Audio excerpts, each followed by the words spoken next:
Hello and welcome, Fright fans, to this, the Horror Story Corner, where tonight we have a terrifying tale penned by Frank Belknap Long. It concerns a man named Stephen Benefield, who, removing his rain-drenched overcoat, conducts some small amount of research within the local library. Following this, he takes his coat and leaves. A mundane event, you might say, but why is everyone now staring at him? Why does his face and mind feel so very different? And just when did Stephen's average visage make others scream out in dread? A mundane event, yes, but one which may lead him into the darkness of the Horror Story Corner. I hope you enjoy The Black Druid. Mr. Stephen Benefield entered the library and hung his black Chesterfield overcoat on the rack, which the trustees had grudgingly provided for the accommodation of inclement and cold weather accessories. There were 7 other overcoats on the rack. Mr. Benefield paused to count them. He was a methodical and observing man, and passed to the reference desk. When the librarian approached him, he nodded amiably. "I wish to peruse, please, Lucian Brown's The Cromlech Gyrus. It is number 3268A. I looked it up yesterday in the catalogue." The librarian scowled and went in search of the book.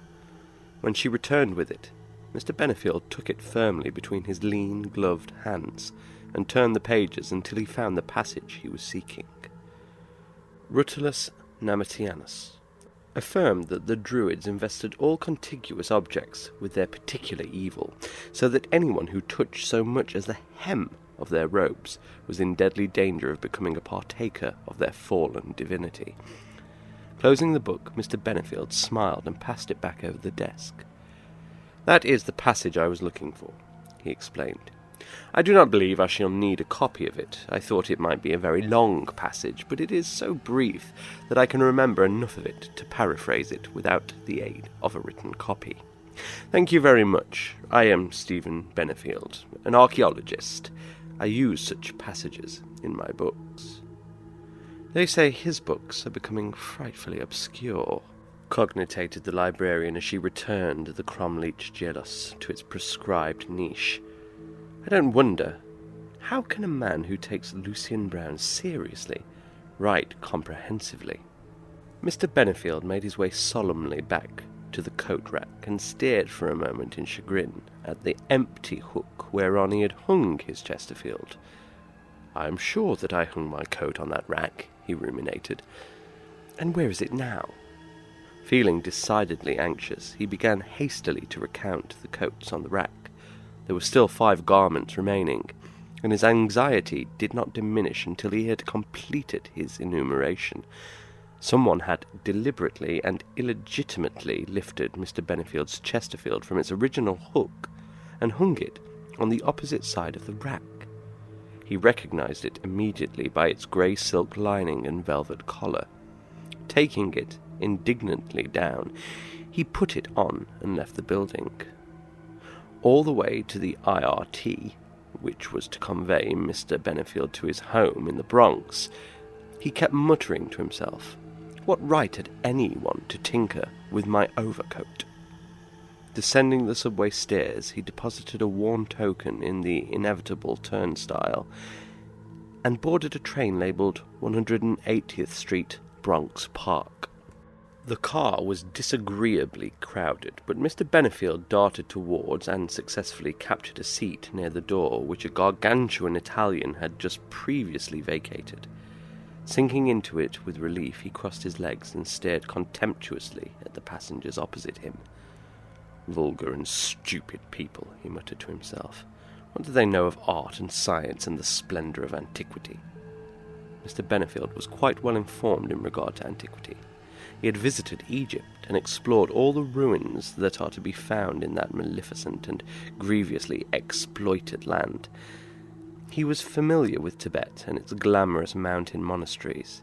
He had poked into forbidden volumes in the libraries of central China, and climbed the Andes to stare at the colossal stone monuments left by the pre-Incas for the edification of mere superior Nordics. And, incidentally, he had spent 7 years at Yale and emerged with a PhD, and a conviction that archaeology was a sacred science, and that there were more things in it than are dreamed of in our vulgar philosophies. But unfortunately, Mr. Benefield was now unhappily married, and financially harassed, and was no longer able to devote himself as exclusively as he might have wished to his favourite science. In fact, his personality had become distorted through suppression. He still took his archaeological researches seriously, which was commendable, but for several months now he had been interesting himself in less savoury pursuits which intelligent men in the 20th century do not ordinarily approve of, and his academic colleagues had ceased to regard him with unqualified respect. Indeed, several of Mr. Benefield's recent utterances, the statement that he believed in vampires, for instance, and that Haitian voodooism was not a thing to be lightly sniffed at, had even alienated a considerable number of his imaginative friends. Mr. Benefield had actually become, in his less lucid moments, a kind of eclectic theosophist. He did not care for the didactic and sugary mysticism of Madame Blavatsky, and he despised the modern exponents of her cult. But he shared the mystical credulity of the poet Maeterlinck, and the medieval, albeit not precisely the religious, bias of such contemporary reactionaries as Chesterton and Belloc. In brief, he believed that life is a mysterious business, and that we know very little about it. Certain fragments of Aurignacian Venuses, which he had diligently collected in the rock caverns of the Pyrenees, had confirmed him in his hypothesis. But now, as he sat in the subway en route to the Bronx, he was not thinking of Aurignacian Venuses. He was not even thinking of the Gilus of the dolmens that occupy so many fascinating pages in Lucien Brown's scholarly brochure. His mind was wholly taken up with the people opposite him. They were returning his stares with an avidness that somehow horrified him. They were looking at him as though they were convulsed with curiosity, almost as though their eyes were being drawn from their heads in his direction by some power outside of themselves. It is true that Mr. Benefield was, in some respects, an odd-looking man. His hair was absurdly long, and it descended upon his forehead in a circular, antiquated bang. His hat was 2 sizes too small for his immoderately large head. A brachycephalic head, although he boasts 20 generations of Saxon forebears, and his socks, which his wife had purchased for him, were of heavy wool, and unsupported by garters. They bulged above his shoes like the elephantine folds on the torso of an Abyssinian eunuch. But these idiosyncrasies were not, in themselves, sufficient to account for the horrified expressions on the faces of his fellow passengers. Mr. Benefield wondered if by any chance he had neglected to shave before leaving home that morning. His beard was unusually prolific, and one day's neglect was sufficient to render it a faintly conspicuous object. Not so conspicuous, indeed, as the fallen hose or antiquated bang, but Mr. Benefield was supremely unconscious of his general ludicrousness. It was merely his beard that worried him, and to make certain that he had really shaved, his memory failed to record the act. He raised his right hand and passed it slowly over his chin. His chin was wet and dripping. Mr. Benefield snatched his hand away and stared at it in horror. Upon his palm lay a moist, black, inexplicable smudge, a gelatinous smudge. He coughed uneasily.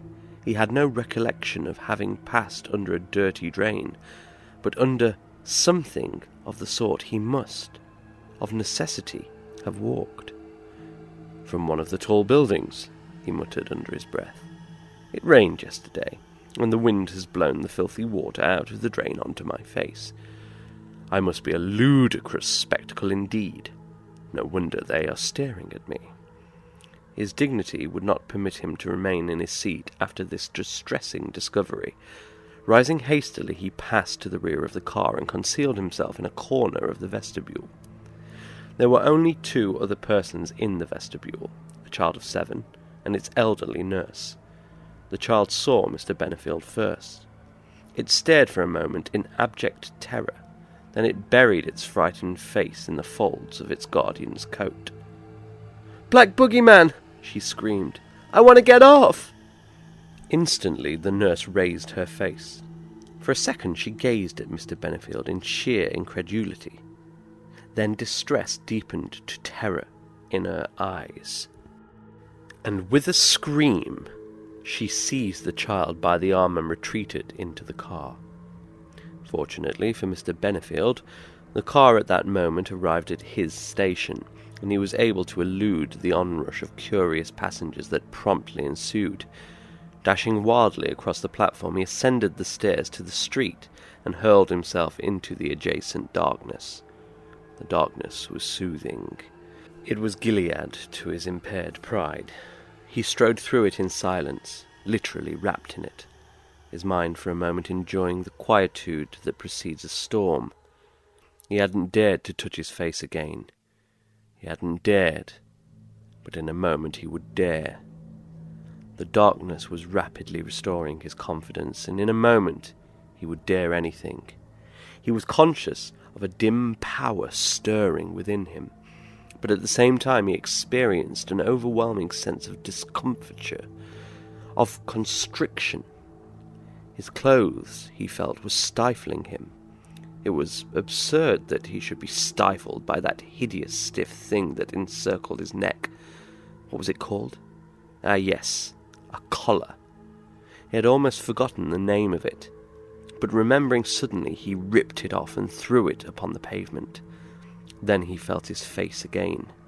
It was slimy, blubbery. His hand slid over it.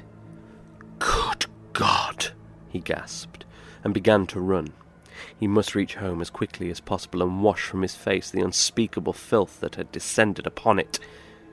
He ran for fully 5 minutes and arrived at the door of his lodging completely out of breath.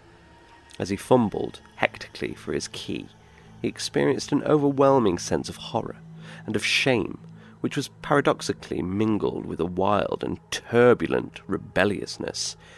It was as though he had suddenly, in some hideous and unnatural manner, broken the mould of humanity in which we have been cast. It was almost as though, he couldn't express it precisely, as though he had become a sharer of some esoteric and limitless divinity, and might experience every mundane emotion simultaneously, as though all the pleasures and all the agonies in a human life span might be his in a single instant, and also pleasures and pains that have no counterparts in the world we know. And then Mr. Benefield saw a face in the glass panel before him that defiled the exterior of the door. Instantly, his whole being became flooded with an unearthly, paralyzing fear, with a consuming and overpowering revulsion. The soft, fleshy feel of his face had vaguely suggested the abnormal, but this... It wasn't, dear God, it wasn't even anything human that stared back at him. Not human. Not human. It didn't even remotely resemble a human face. It was covered with thick, dark hair, and where its mouth should have been... Mr. Benefield recoiled before the awful horror of the thing. His brain had gone cold. He could not swallow. Slowly, dumbly, he raised his hands and gazed at them. It was as he had feared. The claws were very long. Quickly, he unsheathed them in the heavy folds of flesh on his moist black palms. Almost A stab of terror crossed his face as he made the acknowledgement, in that moment, of torture and doubt. Almost, he preferred the face. The face had eyes, at least eyes, his eyes. But could he swear to that? Even now, as he stared hysterically into them, they seemed to melt and merge with that awful face. Familiar thoughts were forming in a brain that was no longer wholly his. He knew that the brain was no longer in its entirety his brain, because with the phrases he recognized were mingled obscene and outlandish syllables derived from some hellish idiom that was sufficiently Gaelic in its sibilance to be perhaps very vaguely comprehensible to him, or, if not actually comprehensible, at least damnably suggestive.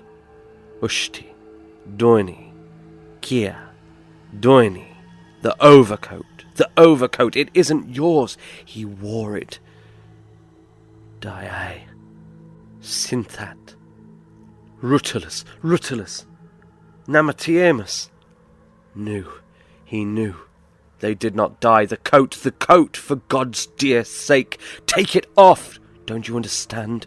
Doini Ushti, he, the Druid, a vate in the library, in America. Yes, they do not die. With a tremendous effort of will, Mr. Benefield seized the lapels of his overcoat and sought to take it off. But in the glass the thing did not approve. Its eyes shone with a malign lust, and from the cavern in its dark face black saliva dripped. Gusher! Almost Mr. Benefield succumbed to its obscene plea. Almost he craved to wallow in rapture unspeakable in the unclean sty where... But no, it was unthinkable. A voice roared within him. It's damned Celtic superstition! The Romans drove the little people into the hills with steel and flame. They slew their dark gods. They spat upon the Vates and the bards. The Saxons and the Normans spat too, and you? Their blood is in you. Slay, laugh. You are a scion of the invincible races. No Vate can withstand you. Slay their priests. There came to him then a sudden sense of power. It was as though all his forebears, Romans, Saxons, Normans, Danes, had suddenly come to life within him, and were urging him forward, shrieking into his ears, Fight for Caesar, for Arthur, for clean gods and brave, for valour and mercy, and your very soul. With a shout so tremendous that it seemed scarcely even by derivation Benefieldian, he tore off his outer garment and hurled it furiously from him.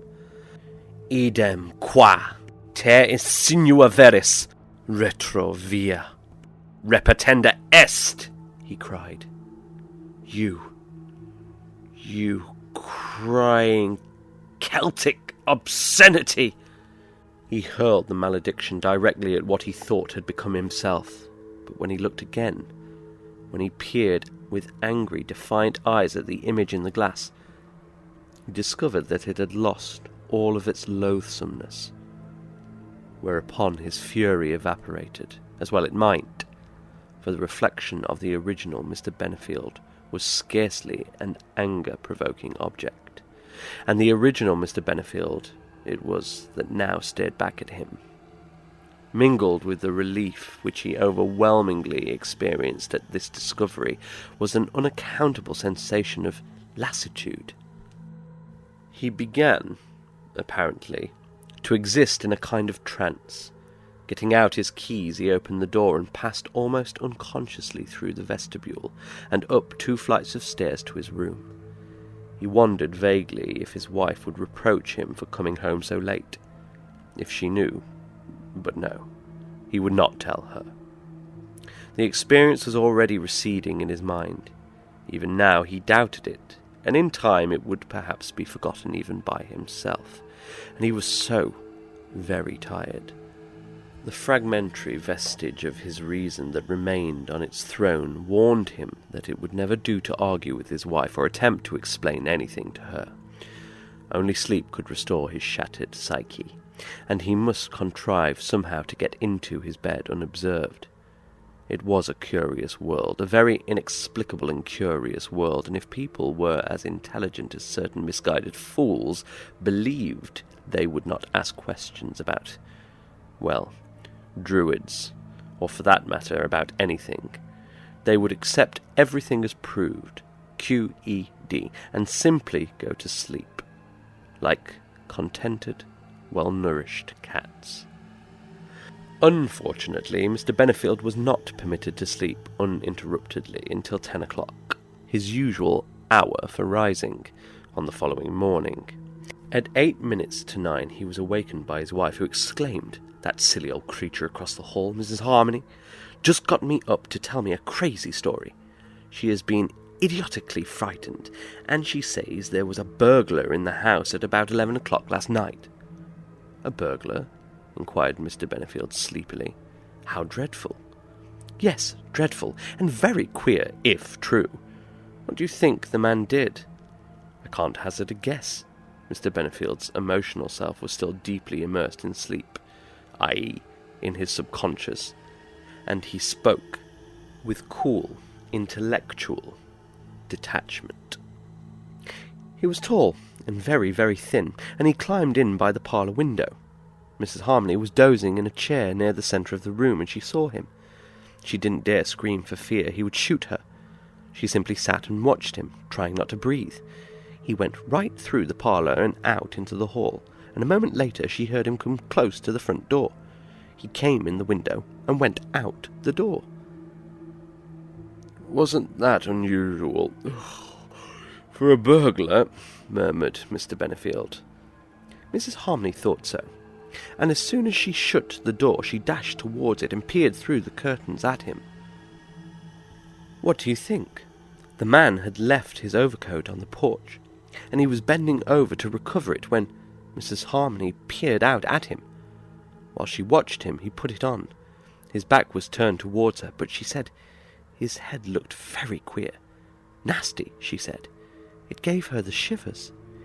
He wore an English bowler hat, which covered most of it, but his ears, she said, stood out, and they were very black and pointed.